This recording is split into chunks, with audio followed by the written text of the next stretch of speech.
మీ village నుండి కూడా నాకు ఏం కంప్లైంట్స్ కూడా ఎక్కువ ఏం రావు. అంతా మరి ఏందో కానీ పోలీస్ స్టేషన్ దగ్గర నుంట్లో నాకు తెలియదు కానీ మంచిగా సిస్టమేటిక్ ఉంటుంది మీ విలేజ్. చూసిన అంటే ఇక్కడ చూసిన దాంట్లో చెప్తున్నా మీ విలేజ్ బాగుంటుంది. మీరు ఏంటంటే ఒకటి ఈ గ్రూపు మీ విలేజ్లో క్రియేట్ చేసారు కదా, సేమ్ టైం మన మండల్లో ఉన్న వాళ్ళందరూ మీకు ఆల్రెడీ ఆల్మోస్ట్ వాళ్ళందరూ ఎవరో చుట్టాలన్నా లేకపోతే ఫ్రెండ్స్ అన్నా క్లాస్మేట్స్ ఎవరన్నా కూడా ఉంటారు. వాళ్ళ ద్వారా వాళ్ళ ఊర్లో ఉన్న యువతను కూడా అందులో పెట్టి మన గ్రూప్ క్రియేట్ చేస్తే మినిమం 1000 మెంబర్స్ ఉండొచ్చు.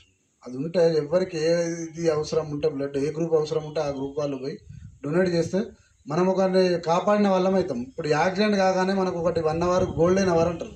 అంటే యాక్సిడెంట్ అయిన 1 అవర్ లోపు అంటే 1 అవర్ అంటే 1 అవర్ కాదు, ఎంత త్వరగా అయితే అంత త్వరగా తీసుకెళ్ళి మనం అడ్మిట్ చేపిస్తే వాళ్ళు బతకడానికి ఛాన్సెస్ ఉంటాయి.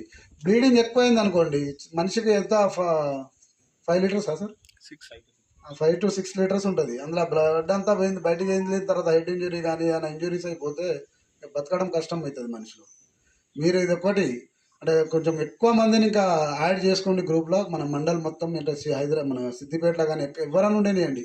మీ తరపున మీ ఇది రాజగోపాల్పేట వాళ్ళు ఇది గ్రూప్ క్రియేట్ చేసి వీళ్ళు మంచిగా స్వచ్ఛందంగా ఒక సంస్థ ఏర్పాటు చేసుకొని అందరికీ బ్లడ్ డొనేషన్ చేస్తున్నారు అనేది మనకు జిల్లాలనే కాదు స్టేట్ వైజ్ పేరు వస్తుంది. ఆ నిర్మల్ ఆ పిల్లలకు స్టేట్ నుండి కూడా వాళ్ళకు అవి అవి వస్తుంటాయి, సర్టిఫికెట్లు ఇస్తుంటారు.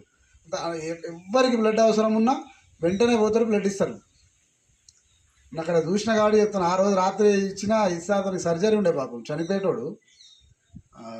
ఏది యాక్సిడెంట్ అయింది అతనికి. అంటే ఇమ్మీడియట్లీ సార్ మనకు బ్లడ్ ఇస్తేనే మేము సర్జరీ చేస్తామంటే పోయి ఇవ్వగానే సర్జరీ అయింది, బతికిండు. అంతకుముందు ఒక ప్రెగ్నెంట్ లేడీ ఉన్నా కూడా ఆమెకు కూడా సిజేరియన్ చేసిన. అంటే ఇట్లా అడగగానే అట్లా పక్కకే ఉంటా నిర్మల్ చుట్టుపక్కల మండలాలను నిర్మల్ టౌన్ కూడా ఒక 4 సార్లు చేసిన. వెంటనే అడగగానే పోయి ఇచ్చేది, అంటే ఏ పాజిటివ్ ఉంటేనే ఇచ్చేది.